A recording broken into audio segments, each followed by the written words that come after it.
mon papa est le cancéreux le plus rapide de Belgique.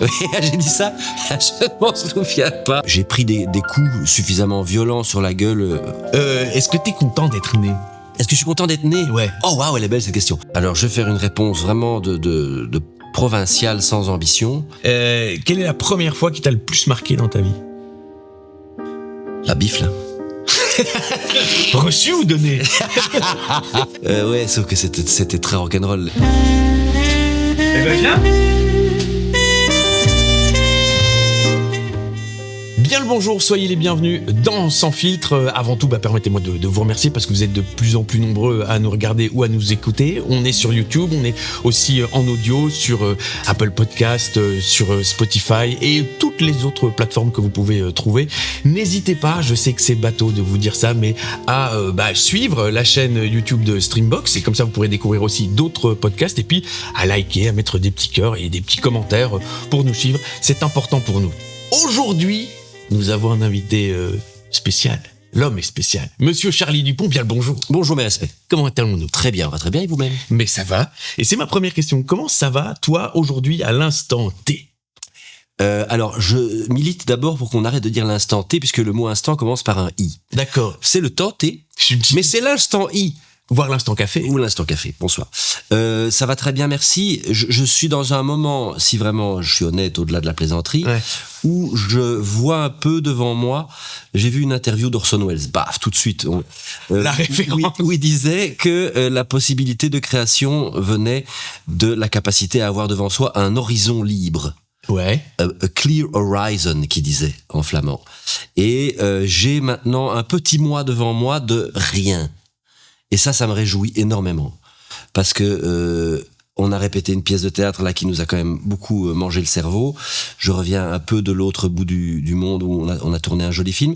Et ça fatigue à un moment donné. J'ai besoin de ce rien. Je sens que j'ai besoin de ce rien et je l'ai, donc je vais bien. Tu as besoin de ce rien pour justement créer et penser à la suite, ou tu as besoin de ce rien juste pour éviter peut-être de penser un petit peu en...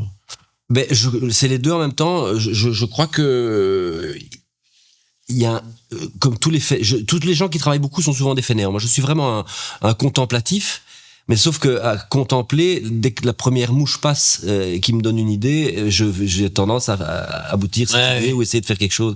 J'ai du mal à ne rien faire, mais j'ai besoin. Il faut que je ne fasse rien pour faire des choses bien. C'est Jean-Pierre Mariel qui disait ça. Je suis un traînard. Un traînard magnifique. J'adore cette interview. Cette interview est formidable. Durant justement cette petite conversation, tu as droit à un mensonge. Il y a un moment, si tu as envie, tu fais ta réponse que tu veux, et puis on verra à la fin. Eh bien, je suis très content d'être là. Voilà, on verra. Tu as déjà menti. Oui, je te remercie. Est-ce que tu te souviens de la première fois où on s'est rencontrés ? Oui. Oh, il y a bien longtemps, ça c'est sûr. Voilà, monsieur. Est-ce que c'était en radio où tu m'avais convié ou on se connaissait déjà ? Non ? Moi, je me souviens. J'ai envie de répondre Pure FM. Tu viens me demander de parler de musique. Est-ce que c'est ça ? Non. Moi, je me souviens de la première fois où on a joué ensemble, mais bon, c'est vraiment la première rencontre, et je me demande si c'est pas là, de Marvelous Flying Box, à l'époque, cette petite série que j'avais avec Jean-Luc Couchard, et réalisée par Michael Avnicht. Et tu étais venu faire un guest on était dans un ascenseur, et tu étais venu faire un guest dans l'ascenseur. Eh bien, j'ai un souvenir très vague, et c'est très possible que ce soit ça. Tu as des images ? Oui. Et on va les voir et tout ça ? Non, mais on peut les retrouver, Internet doit les avoir. C'est The Marvelous Flying Box, c'est une petite série qui passait sur Club RTL. En 1928, oui. Voilà. Michael Avnicht est maintenant retraité dans la Bretagne. Je crois qu'il boit, je crois que c'est ça qu'il fait. Voilà, du cidre. Oui, je crois. Voilà. Moi, j'avais envie de t'avoir dans Sans Filtre parce que, alors, sans flagornerie, mais je trouve que tu es un gars bien. Oh. T'es un type... Je te renvoie le compliment. Oh, c'est gentil. Mais oui, t'es quelqu'un d'attentif pour tes petits camarades. T'es toujours là quand on en a besoin. Et Dieu sait s'il y a un moment j'en ai eu besoin. Et vous m'avez recueilli, brave homme que vous êtes. Et d'ailleurs, en fait, ça soulève quelque chose, ça soulève une question, parce que tu es toujours là, donc positif pour accueillir. Et je crois que je ne t'ai jamais vu triste ou malheureux. Oh, alors... vu, je ne sais pas, ça ne veut pas dire que tu ne l'as pas été. Certes non. Écoute, est-ce qu'on va très profondément dans tout ? Oui, allons-y si tu veux. Disons que, pour faire simple, le clown est triste, hein, ça tout le monde le sait, mais j'ai été éduqué dans un endroit à l'anglaise où on ne montrait pas du tout ses émotions. J'ai eu besoin de faire ce métier pour pouvoir les montrer, mes émotions. Mais j'ai gardé, donc ça c'est un volet de la réponse, une sorte de pudeur à essayer, tant que c'est possible, à pas faire chier les autres avec mon malheur à moi. Ça m'est resté. Et à l'inverse, parce que, comme tout le monde, je suis pas moins triste qu'un autre, mais j'ai pris des coups suffisamment violents sur la gueule. En particulier, il y en a un qui est le suicide de mon meilleur pote quand j'avais 17 ans, ce qui n'est pas un événement d'une joie incommensurable. Ouais. Ce moment-là, c'est-à-dire que est charnière, tout simplement d'un point de vue vital. Tu te rends compte que Sartre, attention, deuxième citation, disait l'enfer c'est les autres, mais le paradis c'est aussi les autres. Mm-hmm. Et surtout, il y a les autres. Et à 17 ans, en sortie d'adolescence, etc., on a tendance à pas forcément considérer que les autres existent. Et tout d'un coup, on vient te le rappeler. Par le pleur et la violence, tu te rends compte que les autres existent aussi. Et donc, soit tu décides de cracher dessus une bonne fois pour toutes, soit de faire avec. Et j'ai choisi de faire avec. Disons que je n'ai plus envie. Peut-être que ça vient de là, monsieur le psychologue. Et merci de me faire accoucher de ça. Je me rends compte en le disant, mais que du coup, j'ai comme une sorte de mission à éviter qu'on se suicide autour de moi. Plutôt sympa. Ce qui est lourd. Oui. Mais je crois qu'il y a quelque chose de ça dans la profession de foi qui a été la mienne. Il y a deux solutions à ça. Soit ça veut dire tu te suicides toi-même. Non, oui. Mais où tu vois beaucoup de gens et tu fais en sorte que tout se passe bien, ou alors tu évites de voir des gens. Alors, tu vas vite au bon endroit parce que je suis à la fois très sociable et j'ai besoin de ne voir personne. Parce que phrase de Robin Williams, paf, troisième phrase, chaque personne que tu as en face de toi, oui, je l'aime beaucoup, a un combat dont tu n'as pas la moindre idée, donc sois gentil avec lui. Souvent elle me repasse dans le cerveau aussi quand tu rencontres quelqu'un où ça passe pas et tu dis, elle est bien vraie. Cette personne a un combat, une souffrance, tu sais pas ce que c'est, donc. Mais donc, à partir du moment où tu tiens pour vrai cette phrase-là, la relation est plus lourde. Oui. Parce que si c'est Lévinas, 4e citation, philosophe. Pas le type de la boisson. Non, pas Lévinas, sa femme. Non, Lévinas. Tu as une responsabilité, du coup, dans la relation avec la personne que tu as en face de toi. Si tu le considères comme ton égal qui souffre et qu'il faut éviter qu'il souffre plus. Donc, ça fatigue. Mais je crois que la relation est à ce prix. Oui, mais parfois il y a un moment où tu te dis bon en fait donc je crois que c'est un con. C'est aussi possible parce que tu peux c'est encore juste. Tu peux te dire ok la personne a une souffrance, il y a quelque chose, puis à un moment ça use, tu dis ouais c'est peut-être un con aussi.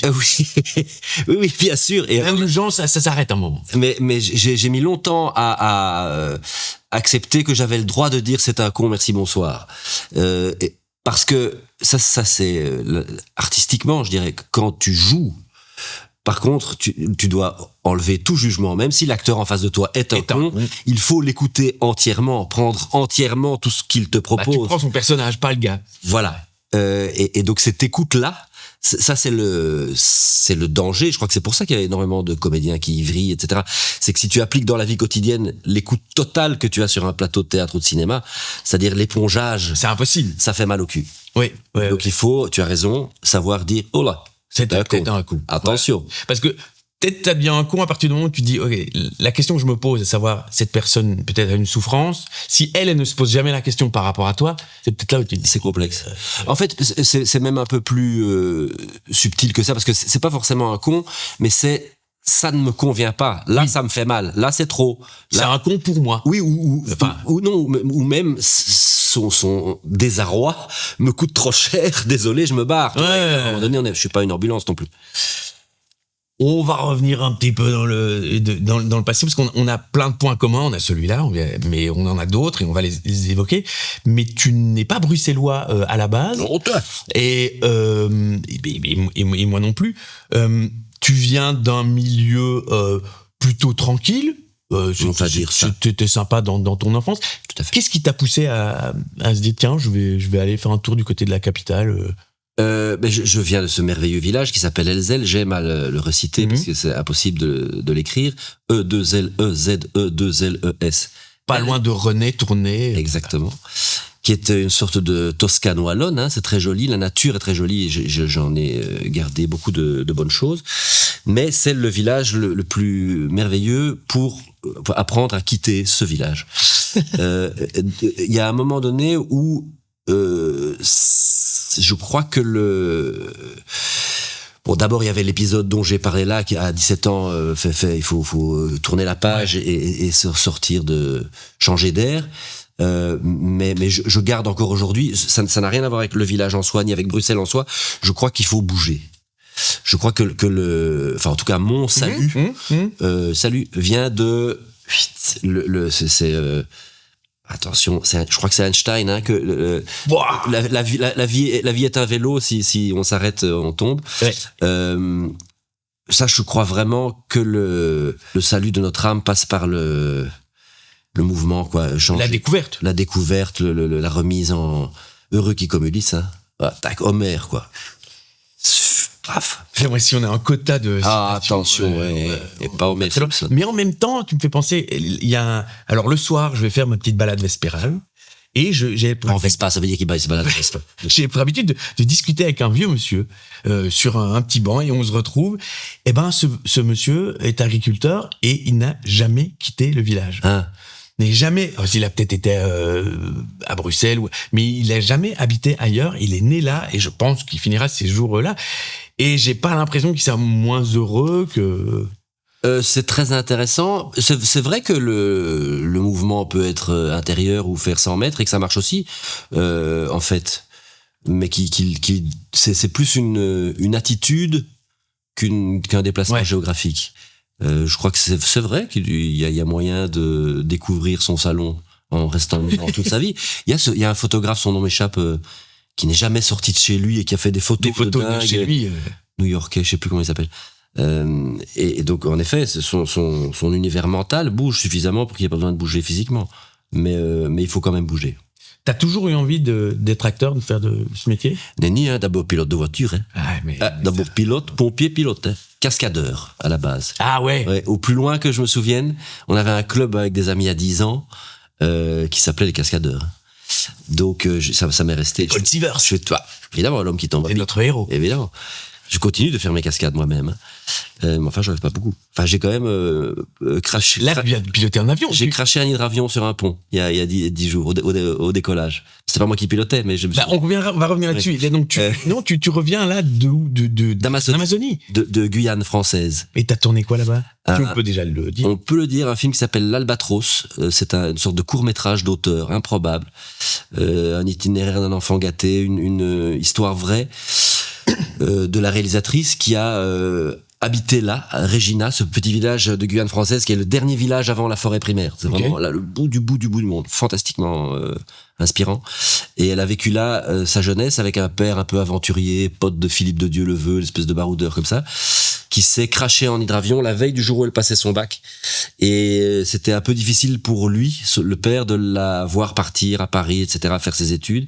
Et ils étaient un peu en froid. Et donc le film parle de ce paradoxe où, grâce au fait que son père est mort, elle a pu s'envoler et vivre la vie qu'elle a eue aujourd'hui.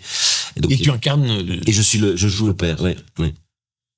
Et on pourra voir ça... Et on pourra voir ça bientôt. Ouais. Je peux pas te dire. L'Albatros, ça s'appelle. Et donc, revenons au fait que voilà, alors, pilote auto d'abord, mais ça vient c'est encore un autre de nos points communs, c'est les vieux véhicules. Oui.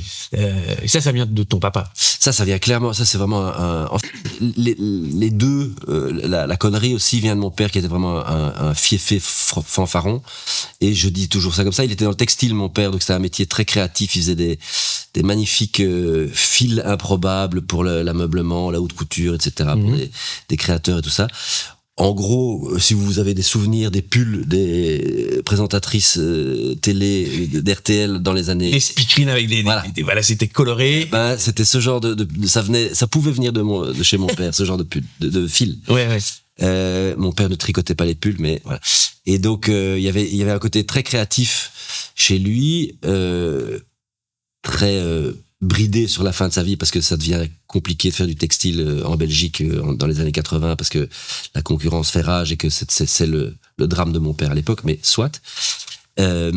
Et cette boîte, je dis toujours ça, s'appelait la Manufacture belge de Fil Fantasy. Okay. Et ça ne vous aura pas échappé, ça s'écrit exactement comme Manufacture belge de Fils Fantasy. Juste. Et ça j'ai gardé.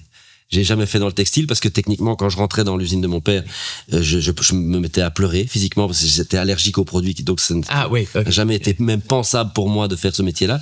Et du reste, c'était pas du tout ma vocation. Mais tant mieux. Enfin, je veux dire, tant mieux parce que tu ne serais pas là où tu es aujourd'hui. Tu serais complètement ailleurs. Mais... Je ferais du fil à tricoter. Non, c'était pourtant une histoire familiale et que je me plais à avoir transformé par le titre Fils Fantasy. Parce que j'avais quelque part, ça venait du grand-père qui avait, je sais pas si vous voyez ce que c'est qu'une chenille, le fil chenille, non. Qui est un fil à tricoter dont on faisait les petits gilets, qu'on aurait dit des gilets fabriqués par des moutons, comment ils s'appellent ceux qui gardent les moutons, par des bergers. Des bergers. Voilà, des petits gilets de berger. Oui, tout à fait. Ça c'est mon grand-père qui a inventé ce fil le fil chenille. Il y a un fil comme ça avec plein de petits poils partout tout autour. Ok, ouais, je vois. On dirait une chenille. Voilà, donc mon grand-père, Lucien, respect à lui, mon père ensuite, et puis la faillite, et merci, bonsoir. Et les voitures, alors là-dedans, comment ça... Et ça vient à la fois par mon père qui, dans les années 60, passe sa licence de pilote, fait un écolage avec Jacques X, les Willy Braillard, tous des gens dont les gens qui aiment bien les bagnoles se souviennent, qui sont des pilotes de l'époque. Il n'a jamais exercé professionnellement ce métier, mais il avait un petit coup de volant, comme on dit. Et du côté de ma mère, il y a un illustre ancêtre qui est André Pilette, qui a créé l'école de pilotage à Zolder et Francorchamps dans les années 60, 50.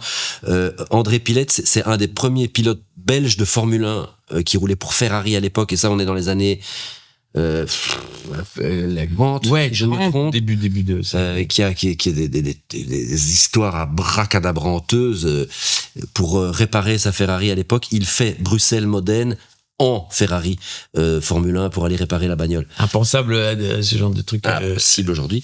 Bref, voilà, donc il y a des espèces de un storytelling familial qui tourne autour du volant, et puis surtout de nouveau, merci Elzel, une campagne environnante autour de chez moi où tu prends un volant, faut le dire à personne, mais tu prends un volant à 14 ans et tu roules pendant 2 heures dans les prairies et sans toucher la route, et tu te mets en travers et tu finis dans les ruisseaux. Tu apprends. Et tu finis dans les ruisseaux. Et il y a toujours un copain qui a un tracteur et qui vient de sortir de là.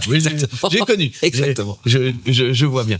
Et d'ailleurs, jusqu'au bout, tu étais dans les voitures avec ton papa, parce que tu m'as un jour dit un truc qui m'a toujours marqué, qui m'a toujours touché. Ton papa, quand il était en fin de vie, qui était à l'hôpital, tu allais avec sa Porsche lui faire un petit tour, et tu me disais que de la chambre d'hôpital, ton père savait que t'arrivais parce que... 7e étage, Erasme. Ouais. Ah, il m'appelait. Tu arrives là, non ? Des flat six qui tourne à 200 mètres, évidemment. Ben oui, mais tu le faisais. Je faisais un petit peu exprès, mais oui. Mais je croyais que tu allais dire une autre anecdote qui est peut-être tu la connais pas. Mon père avait une MG, aussi, MG-A, que j'avais refait de mes mains avec lui quand j'avais 18 ans, qui est toujours là aujourd'hui. Avec laquelle t'es venu aujourd'hui. Qui est ici, vous pouvez la voir. Donc on ne la voyait pas. Et qui est donc British Racing Green, qui est la couleur des voitures de course des Anglais. Ouais. À l'époque, et son cercueil fut peint de cette couleur. Eh ben je ne la connaissais pas, celle-là. Par contre, je me souviens aussi d'une phrase. Tu as dit que tu avais décrété, parce que tu allais faire un tour avec ton papa, avec la Porsche. Dis, mon papa est le cancéreux le plus rapide de Belgique. Oui, j'ai dit ça. Je ne m'en souviens pas, mais c'est pas faux. Sauf que c'était très rock'n'roll. S'il ne pouvait évidemment plus du tout conduire, il était tu sais comment on est en fin de vie, défoncé, et il me faisait peur, quoi. Il me faisait vraiment peur. Ça roulait pas droit du tout. Ah, parce que c'est lui, tu le laissais conduire. Mais bien sûr, c'était sa balade, mais c'était chaud, quoi. Parce qu'avec 300 chevaux sous le capot et un pied qui fait pas tout à fait la différence entre le frein et l'accélérateur, c'est chaud. Mais d'ailleurs, tu peux peut-être la raconter aussi, parce que je trouve qu'elle est belle, c'est que ton papa sera pour l'éternité un petit peu dans sa voiture. Ouais, autre anecdote, ouais, en effet, on a dispersé ses cendres dans sa voiture en les jetant par le dessus du toit ouvert. Et l'aérodynamique Porsche est très bien faite, hein, puisque évidemment l'air est aspiré vers le moteur, imbécile que je suis. Et donc en fin de ligne droite, j'ai été vérifier s'il n'y avait pas 2-3 trucs qui seraient éventuellement tombés dans le moteur. C'est même pas ce que j'ai vu voler dans le rétro en pleurant, parce que tout était dans ce putain de carter. 3 cm de cendres à l'intérieur même du moteur. Ici repose en paix mon père, là où il aurait voulu terminer. Exactement. Qu'est-ce qui te décide, donc textile, voiture, t'es à la campagne, qu'est-ce qui te décide à vouloir être acteur? Eh bien, je fais des études de droit, hein. Et ça donne vraiment envie de faire autre chose. J'imagine. Non, en fait, t'as le texte. Là, t'as déjà appris. La mémoire. Retenir des longues phrases avec plein de virgules. Il y a un moment assez précis que je cite toujours parce qu'il est vrai. Donc, je suis à Saint-Louis. Je fais mes candidats en droit et il y a, comme souvent, une pièce universitaire qui est montée. Je rote un petit peu, ça fait du bien. Qui est un capitaine fracasse. Ouais. Mis en scène par Jean-Daniel Nicodème, que je salue. Et qui je fais l'audition parce que j'aime encore bien de fanfaronner. J'ai pas de... C'est drôle parce que je dois rendre hommage de nouveau. Il faudrait faire un contre-champ à un mec qui est derrière cette caméra ici même. Oui. C'est la même année. Moi, j'ai vraiment des moteurs de révélation, je dirais, du métier, c'est les Monty Python et les Snuls. L'idée, quand j'ai 16 ans, que ça puisse être un métier de faire ça me bouleverse. Donc, pendant que je fais ces études de droit dont je parle et j'y reviendrai, il y a une bande d'ahuris qui s'appelle les Snuls qui fêtent leurs 10 ans, je crois. Donc, on est vraiment il y a longtemps. Hein. Ouais. Et ils font ça au Botanique.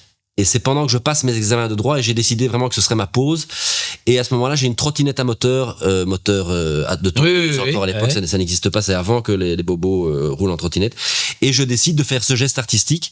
Je vais offrir, et je me souviens, c'est Chris et c'est Steph, en tout cas je me souviens que Chris était là et que c'est à lui que je fais ce geste. Je lui offre 100 grammes de filet américain préparé en lui disant si c'est pas ta taille tu peux changer. Ça, j'étais très fier de ma blague. Je fais ça, j'arrive en trottinette avec mon béret, je délivre mon filet américain et je me barre. C'était mon geste. Et donc on peut pas dire que je rentre dans le métier, je sais même pas s'il s'en souvient. C'est Chris c'est Chris qui réalise cette émission et il est là derrière en technique. Est-ce que tu t'en souviens, Chris? Je m'en souviens très très bien. C'était de l'américain préparé. De l'américain préparé, voilà, exactement. Avec un chouïa de mayonnaise. Tout à fait. Et je te remercie encore. Et je t'en prie. La était parfait. Et je t'en prie. Oui, tout est dans tout. C'était Fred et toi à qui j'ai remis ça. Bref. Et donc, il y a cette époque-là où donc je suis déjà dans ce rêve-là, mais c'est pas encore quelque chose d'accessible, c'est juste un fantasme. Je fais pas des études d'acteur, je considère pas ça comme quelque chose de possible, parce qu'en fait, on est à peine 2 ans après c'est arrivé près de chez vous, il y a Toto. En tant que Belge, on se dit, c'est pas possible. Non, ça n'existe pas. Ouais. Ça n'existe pas. Bon. Mais, il y a cette pièce de théâtre où, donc je suis pris, je joue un rôle muet, c'est Scapin, c'est un rôle très présent, mais le mec n'a plus de voix, et donc je dois m'exprimer par toute autre chose que la voix. Et comme je suis plutôt une grande gueule et que j'ai plutôt une capacité à faire des phrases d'habitude, ne pas en faire du tout, c'est un travail. C'est pas mal pour moi. Et surtout, il y a un mec formidable qui s'appelle Arno van Schevenstein, qui est aussi pilote d'ailleurs, c'est drôle, qui a entre autres talent d'être unijambiste. Mm-hmm. Et après, il joue le rôle principal. Et après 10 minutes, le fait qu'il n'ait qu'une jambe, tu ne le vois plus. Ça n'existe plus. Son personnage prend le dessus. Son personnage prend tellement le dessus, ça joue tellement. Et ça, c'est une révélation pour moi. Je me dis, s'il y a un métier qui peut faire oublier qu'on n'a qu'une jambe, ça, c'est de la magie. Ça, je veux faire. Et là, je commence à gratter un peu, voir ce qu'on peut faire, impro, stage, machin. Bon, je continue les études de droit, mais ça commence à devenir plus important. Et enfin, les études de droit, tout le monde sait bien que c'est 2 mois d'études et que le reste du temps, on boit des bières. À la place de boire des bières, moi, je suis... Hommage à toutes les personnes qui font du droit. Maître Breulante, Maître Ruban, bonsoir. Et donc moi je ne faisais rien que bloquer quand il fallait bloquer, selon la technique du jackpot. Tant que je gagne, je joue, et le reste du temps, je fumais des pétards et j'étudiais l'idée de devenir acteur. Et t'as fait la Klein Academy, ça? La Klein Academy après. Ok. Ouais. Donc j'ai commencé à jouer déjà pendant, avec une troupe improbable qui s'appelait les Improvistes, qui était quand même composée à l'époque de Manu Taureau, Ouais. Stéphane de Groot, Odile Mathieu, Michel Delaunoy et moi-même sur le tard. J'ai intégré ce truc-là. Mais on rigole beaucoup, et surtout je rencontre toute cette bande-là qui est encore qui est encore proche active de aujourd'hui. ça aujourd'hui. Voilà. Et Michel est toujours mon Pas moins de Manu. Manu, alors pour des raisons techniques, en effet, ne donne pas de signe de vie au fond, hein. Mais il est quand même toujours là. Hein. Et puis, Faux Contact, ça arrive un peu. Pas loin plus tard, 2 ans après, genre oui. Agent Verbeek. Sergent Verbeek. Sergent. Tout à fait. Ça, c'est aussi une vraie belle histoire. Il faut rendre hommage à l'ultime, l'huile essentielle de ce projet. C'est donc Fred Etterlin, Ouais. Manu Taureau et moi-même, qui pendant 6 mois, sans même y penser, en fait, moi j'aime bien quand les projets viennent, quand ils ne sont pas Ouais, des oui. idées, C'est pas encore un... on ne cherche pas, c'est pas, On fait les cons. juste et puis pendant 6 mois, on parle comme ça, entre nous, pendant toute la journée. Et il se fait qu'on aime relativement bien cruiser, toujours une histoire de bagnole. Manu, à l'époque, possède une merveilleuse DS Palace 1971, et nous cruisons, on a énormément de temps à perdre, hein, on fait des études de droit, il y a vraiment rien à foutre, je le répète une deuxième fois, pour ceux qui se targuent de ce diplôme qui ne sert qu'à encadrer quelque chose dans des toilettes. Et donc, on fait rouge, je stoppe, vert, je redémarre, et ça suffit à nous faire rire pendant 6 mois. Et puis à un moment donné, on se dit mais quand même il y a peut-être quelque chose. On intègre le délicieux Benoît Forget, l'homme au parcours le plus improbable du monde, qui arrive à l'écriture avec nous et qui. Et ben c'est lui qui écrivait aussi de Marvelous Flying Box. Exact. On revient au truc. Exact. Ouais. Exact. Et qui était en fait lui le comparse de création scout avec Manu. Ouais. Donc il me le présente. Lui c'est un cervelet complètement loufoque. Il est à la fois marathonien, ornithologue et au service et à la défense en Oui. Belgique, improbable. Type un CV unique. Unique en son genre. Et donc on commence à écrire et on écrit en fait 4 épisodes qui sont les 4 saisons. Que faire en automne, que faire en hiver, que faire au printemps, bon. Et on a 4 fois 3 minutes, et je te jure, et c'est vrai, on se dit, merde, on a fait les 4 saisons, on a tout fait, quoi. On ne sait pas. Et puis, parce qu'on n'a pas encore l'idée de décaler. C'est déclinable. Oui, mais on n'a pas encore l'idée de sortir de la sécurité routière. Et donc, on se dit, bon, on va quand même pas parler de cric, de pneus, enfin, bon, c'est ridicule. Donc, on est dans un cul-de-sac. Et puis, pouf, révélation, on dit, mais en fait, on peut parler de la vie quotidienne avec ce mec-là. Ouais. Et là, vroomf, c'est parti pour 160 épisodes, je crois, je sais plus. Et chaque année, il y a celui sur l'heure d'hiver, l'heure d'été qui ressort. Il y en a quelques-uns, il y a les œufs de Pâques, enfin, il y a quelques marronniers qui sortent tous les ans. Ouais. Qui reviennent. Et puis de là, ça commence à bien partir pour toi. Tu vas jouer au théâtre aussi après. Ben en vrai, à ce moment-là, ça décolle pas encore pour moi parce que moi je suis vraiment au service de Manu, qui est non seulement mon meilleur pote, ça en fait quand même un deuxième qui s'en va. Oui. Depuis, j'évite d'avoir un meilleur pote, c'est dangereux pour eux. Mais c'est drôle parce que je dis ça en rigolant, mais je me suis rendu compte que j'avais un syndrome psychologique qui va mieux maintenant, mais où, quand quelqu'un commençait à devenir trop proche de moi, j'avais peur pour lui. Mais bon, ça va mieux maintenant. J'arrive de nouveau à avoir des amis. Mais donc c'était pour Manu que je travaillais et je faisais mes études je faisais la Klein Academy, donc 3 ans de formation d'actorat en même temps. Et moi, j'étais pas encore prêt à jouer. Bon, je faisais le Sergent Verbeek, mais techniquement, j'étais pas vraiment au top encore. Le suis-je aujourd'hui? Je vous laisse répondre chez vous.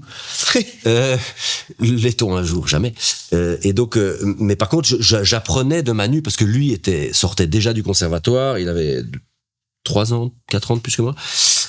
Et donc, parce qu'il avait aussi fait des études universitaires avant, le bon vieux Manu, mais bon, il avait quand même quelques années d'avance. Et c'était un technicien fantastique. C'était en conneries, en humour, c'était Gad Elmaleh. Hein. Ouais.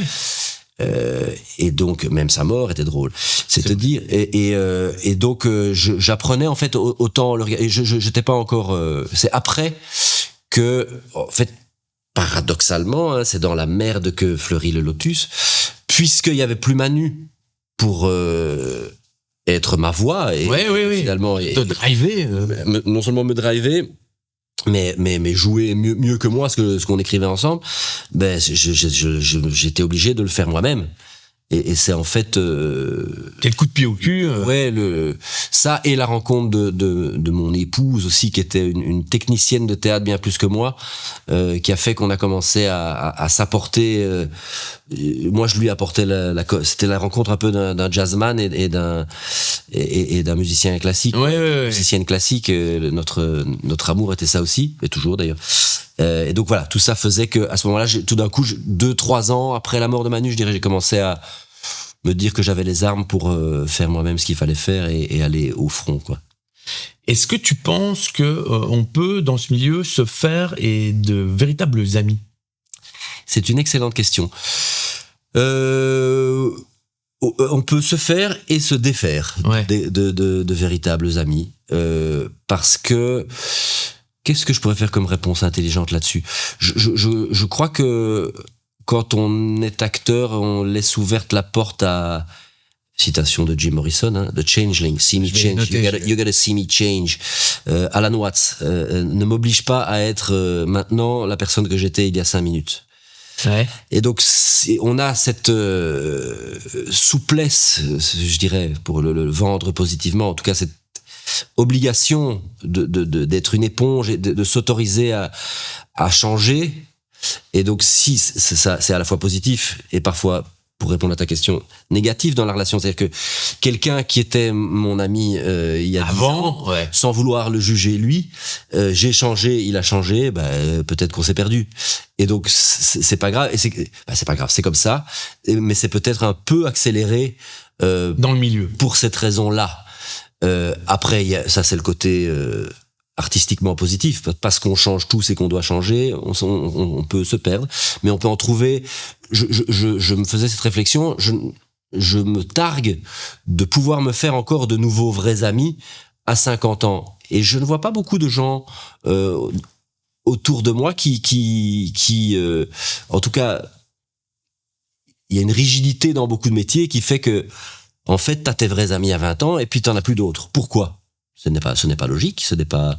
Y a pas non, on peut faire et surtout, comme tu dis, dans le mouvement et en allant à la rencontre de nouvelles personnes, on peut se rendre compte qu'on se fait des amis tardivement, quoi. Oui. Et qui peuvent être tout à fait vrais. Parce qu'il y a des gens que tu peux rencontrer très tard et t'as l'impression que tu les connais depuis plus longtemps. Mais je crois que peut-être un des secrets, c'est de pas trop travailler avec les amis qu'on a dans ce métier. Faire les deux en même temps, c'est très compliqué. Ça, je le fais avec ma femme, par exemple, et ça marche très très bien, et je touche du bois, et je le fais vraiment. Voilà, on en parlait tout à l'heure. Jérémy Régnier est vraiment devenu un frérot, mais on travaille pas ensemble et on réfléchit pas comme ça, et peut-être qu'on est plus, on est mieux amis parce que justement, vous n'avez pas. On s'en fout en fait. T'as fait un téléfilm avec François-Xavier de Maison, qui est quand même quelqu'un de très proche pour toi. Vrai. Et ça s'est très bien passé. Tout à fait. Mais c'est, je sais pas. Oui, j'ai senti que c'était possible de le faire avec lui. Parce qu'il y a aussi un entrepreneur derrière et qui sait cadrer les choses, et que le côté entrepreneur, prime chez lui et chez moi aussi sur ce genre de projet. Je sais que c'est pas l'ego qui va venir nous foutre en l'air. Non, c'est bien cadré d'avant. C'est cadré, okay. et alors ça peut marcher. Et ça s'est très bien passé, et ça, j'espère d'ailleurs que ça va se repasser. Et voilà. Mais c'est risqué. Il y a des potes avec qui j'ai essayé de travailler en Belgique et avec qui ça s'est pas passé, et du coup l'amitié c'est un peu alors que c'est la faute à personne. Mais bon, voilà. Ça dépend. Il y a un truc que j'ai appris qui est horrible, mais qui est très vrai dans ce métier, c'est les gens te reprocheront toujours de les avoir aidés. Ah ouais. C'est très psychologiquement compréhensible quand tu aides quelqu'un, et dans ce métier, ça prend une ampleur plus grande parce que c'est visible, parce que c'est bon. Mais quand tu aides quelqu'un, en fait, psychologiquement, si tu lui tends la main vers le bas, et donc quand ça va mieux, il va plus haut. Il va plus haut. Tu lui rappelles qu'il était en bas. Ah ouais. Et c'est pas toujours facile à gérer, ça. Ok. Et je ne me mets pas en haut en disant ça, mais j'ai constaté que j'ai pris des boomerangs dans la tronche de gens à qui je ne voulais que du bien. Mais c'est ce que je disais Mais que je n'ai ouverture. pas réussi à amener où je voulais amener. Et donc, patate dans ma gueule. Oui, mais on rejoint ce que je disais en ouverture de cette petite conversation, c'est que t'es quelqu'un d'attentif et quelqu'un qui va aider tes proches. Mais je suis pas non plus un Saint-Bernard. Ça m'énerve si je vois un talent de pas jouer avec. Donc j'essaye, mais ça marche pas toujours. Tu en es le meilleur exemple. J'aurais adoré que tu joues avec nous dans une pièce. On avait tenté. Ouais, ça s'est pas mis. J'espère que tu m'en veux pas. J'espère que ça se fera à un moment. Voilà, mais bon. Et c'était drôle. En tout cas, ces essais ont été. Raphaël qui eût pu jouer mon fils. Malheureusement, on n'a pas vraiment un assez bon écart d'âge. Et même physiquement, c'était très drôle. Mais on s'est bien marré à faire les essais. T'étais formidable. Mais je vous remercie. Tu l'as évoqué, mais j'allais y venir. Il y a quelque chose qui me fascine chez toi, je dirais même chez vous. C'est ton couple avec Tania, parce que vous êtes mariés depuis 24 ans. 24 ans. Ouais. Noces de glaire, je crois. Ouais. Noces de glaire. Ouais. Noces d'ongles. Crachons. Non, au-delà de la plaisanterie, c'est noces de satin. Noces de satin. Ah non, c'est 25. Vous allez y arriver. On est à 25. Oui, on est à 25. Si, on est à 25. Oulala. Mais donc, vous êtes un couple. Vous vivez ensemble et vous jouez beaucoup ensemble. Comment vous faites pour gérer ça? D'exemple, j'en ai pas d'autres. Et même bêtement, quand vous êtes toute la journée à répéter un texte, est-ce que vous faites la part des choses quand vous rentrez le soir et que autour du gigot déjà, qui fait le gigot? Qui fait le gigot? Mais ça me fascine. En fait, c'est à l'inverse que ça s'est produit. Ça n'a jamais été une complication en plus dans notre métier à tous les deux, mais au contraire une simplification pour que le couple fonctionne. Quand on fait nos métiers de merde, c'est pas mal de se voir de temps en temps. Et donc on a trouvé, depuis 12 ans maintenant, je crois, on s'est obligé à au moins une pièce de théâtre ensemble tous les ans, ou un projet. Là, on a plus d'autres choses que le théâtre. Ouais. Mais donc, et ça nous a donné une soupape, une bulle d'air pour se voir simplement et pouvoir s'aimer au quotidien. Et donc je crois que c'est parce qu'on l'a approché comme ça. Chouette, on va se voir tous les jours pendant 2 mois pour faire un projet que ça a gardé une positivité et une fraîcheur. Et après, il y a un truc qui est génial, c'est que je dis toujours en blaguant, mais c'est créer des pièces. Les pièces qu'on crée généralement sont plutôt il y a pas énormément de personnages et souvent c'est centré sur nos 2 personnages à nous, puisque c'est nous qui les choisissons, qui parfois les coproduisons, etc. Mais donc on se raconte une belle histoire et généralement même une histoire d'amour tous les soirs, tous les 2. Et ça, pour la libido et l'entretien de l'amourachage, c'est pas mal. Parfois, vous rentrez avec vos personnages à la maison? Oui. Masterclass. Comment il s'appelait ce personnage qui posait des questions acteur studio, tu vois? Oui. L'américain. Oui, qui fait toutes ces interviews. Oui, tu es cet américain.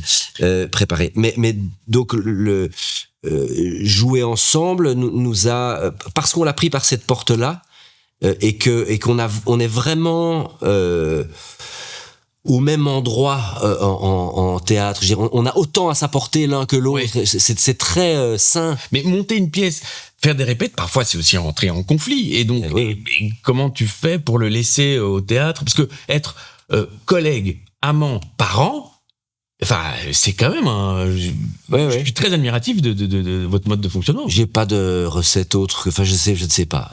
J'accepte de ne pas savoir et je crois peut-être c'est ça qui fait que ça marche. On s'amuse. Ok. On s'amuse, en fait. On continue à se surprendre et à s'apporter quelque chose, techniquement c'est tellement un métier de merde, faut dire ce qui est, hein. Je veux dire, avoir des partenaires agréables, des gens avec qui tu as envie de passer 2 mois de ta vie. Il y en a pas beaucoup, hein. Et il y en a beaucoup avec qui, enfin, heureusement, il y en a très peu avec qui ça se passe mal. Mais il y en a là, il y a deux avec qui ça s'est bien passé mal. Et il se reconnaîtra et je le salue. Et donc, au moins, quand c'est ta femme, tu sais, c'est un métier où tu dois t'abandonner, où t'es à poil tout le temps, quoi. Et quand t'es à poil face à quelqu'un qui a envie de te tirer sur les couilles, parce que tu choisis pas ton partenaire, ça. Non. C'est, eh ben, tu sais quoi, j'ai décidé maintenant que je choisirais tes partenaires. Toujours. Enfin, toujours. Au théâtre, c'est plus facile. Au théâtre, oui. Je vais pas faire le malin. Au cinéma, je peux pas dire virez-moi Brad Pitt. J'aime bien Brad Pitt. Pourquoi je pensais cet exemple-là? Peut-être parce que Brad Pitt a dit bon, virez-moi Charlie Dupont. Non, c'est-à-dire que le film qui vient de faire un gros blockbuster, ça ne devrait plus. Une saison entière sur la F1 avec des bagnoles, ça c'est vraiment rigolo. Hein. Et puis le gars maintenant apparemment il a eu son petit coup de volant et on l'appelle pour faire des vraies courses. Il était appelé pour faire les 24 heures du Mans l'année prochaine, c'est comme ça. C'est vrai? On lui a proposé. C'est si mes gossips sont exacts. Ah bah je te crois. Voilà. À la Jean-Louis Trintignant. Oui. Paul Newman, enfin nos héros. Steve McQueen, évidemment. Ronnie Cooter. Ah non. Il a moins roulé. Il a moins roulé sa bosse, mais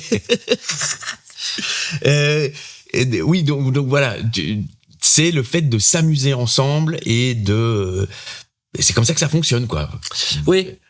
Ça s'appelle jouer à notre métier. C'est vrai.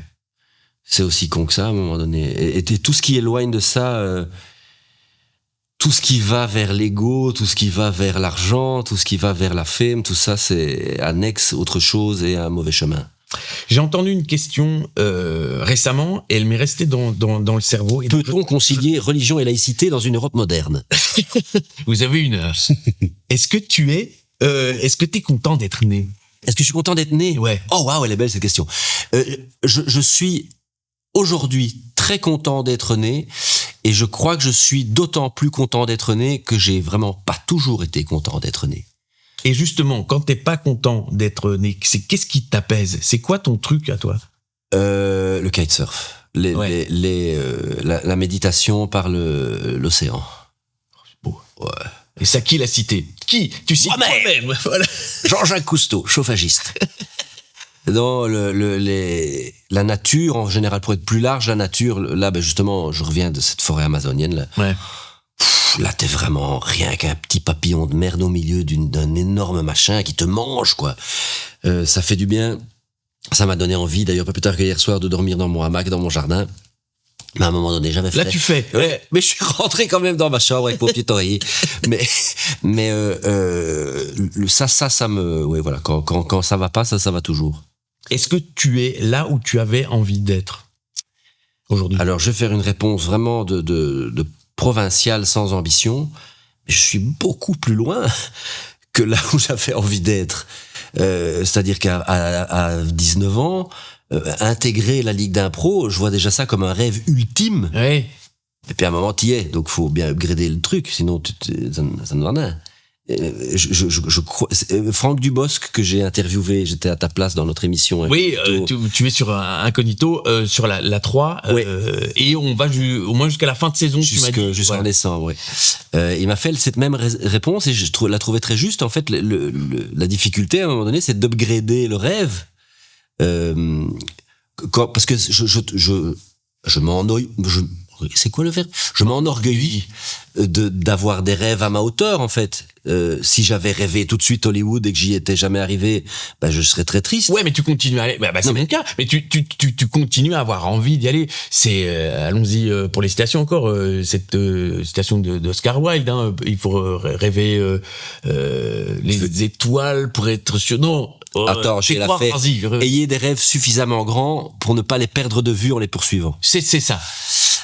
Et donc ça c'est vrai, mais c'est le contraire que moi je dis en fait. Ouais. C'est ayez quand même des rêves suffisamment petits pour pouvoir y arriver aussi. Et être content d'en avoir accompli un. Mais une fois qu'il est fait, tu vois, ayez des rêves dont la réalisation est quand même envisageable avec ce que vous avez dans les mains au moment où vous les rêvez. Mais après, la boîte à outils, ça grandit. Et donc, voilà, jamais j'aurais pu imaginer... Enfin, à un moment donné, t'as fait la Ligue d'impro comme un imbécile, t'as pris ta petite médaille et on t'a applaudi. Qu'est-ce que tu fais? Donc, tu rêves de faire un truc en télé. Ouais. Et puis tu fais un truc en télé. Bon. Puis tu rêves de faire un film. Et puis t'en fais 20. Bon.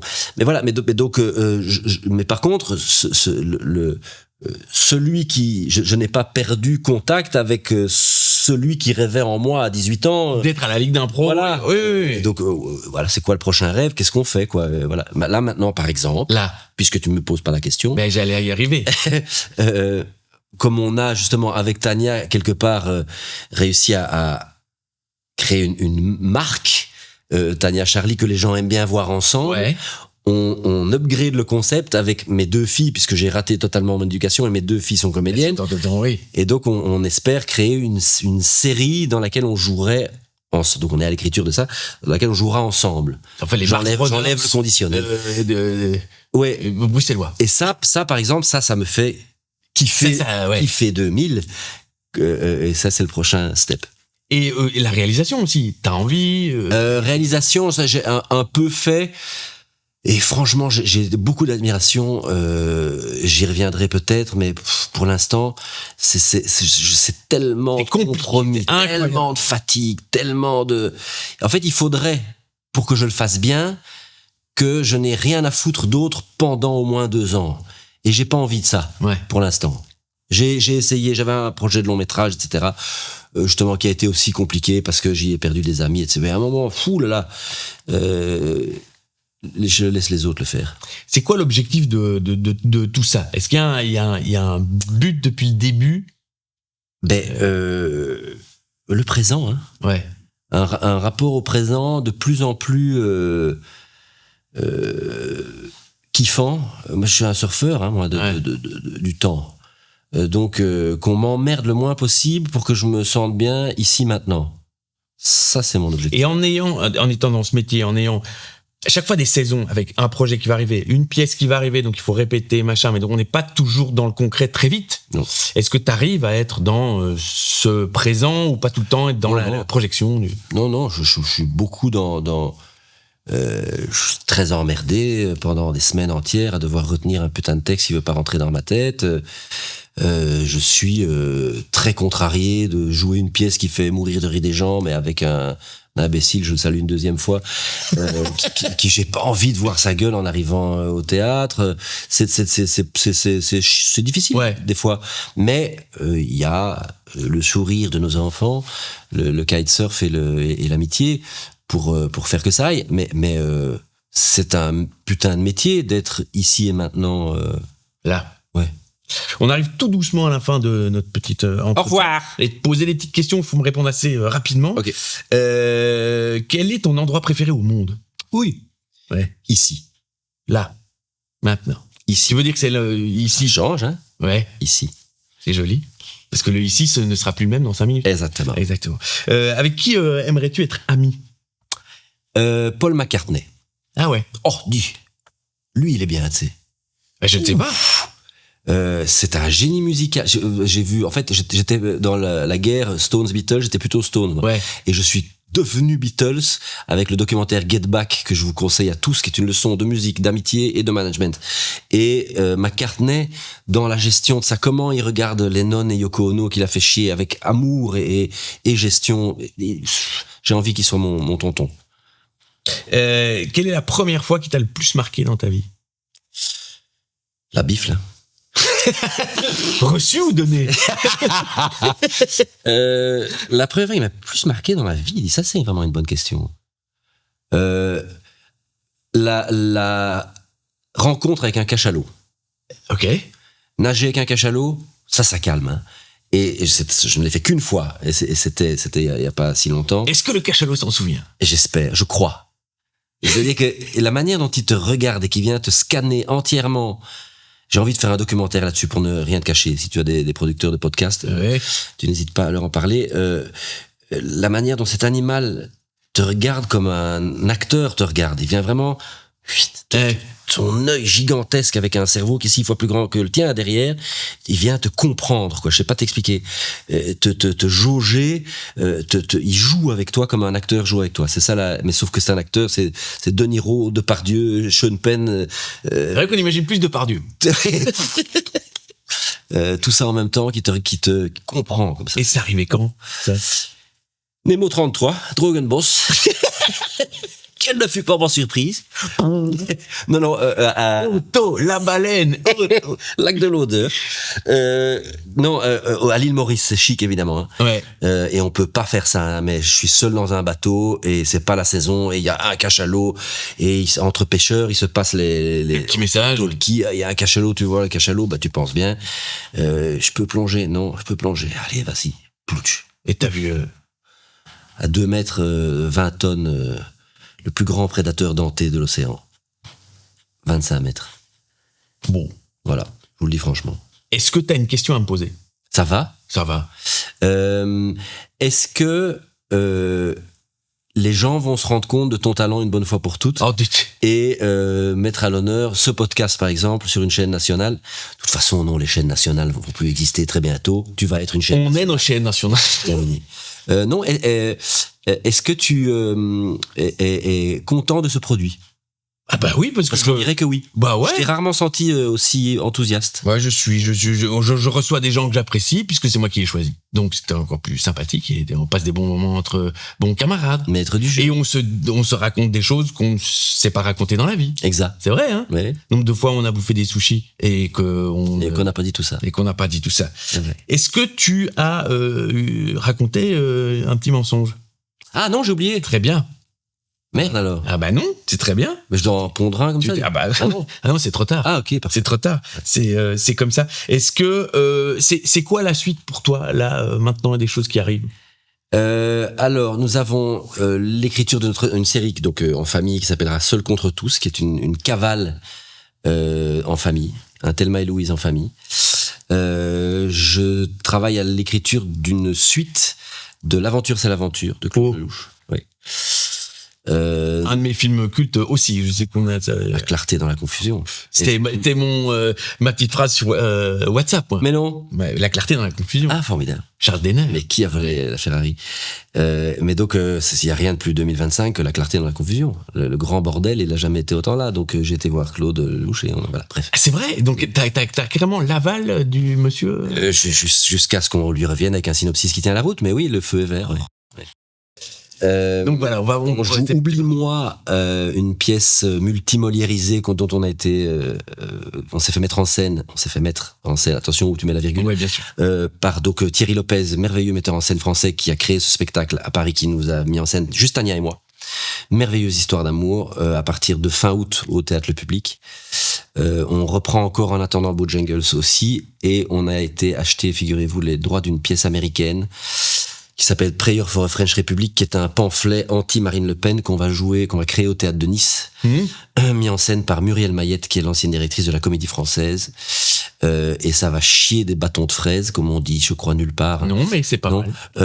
Et c'est vraiment, ça va buter du Le Pen à la Kalachnikov. Okay. 6 mois avant les élections en France, à Nice, dans un fief FN.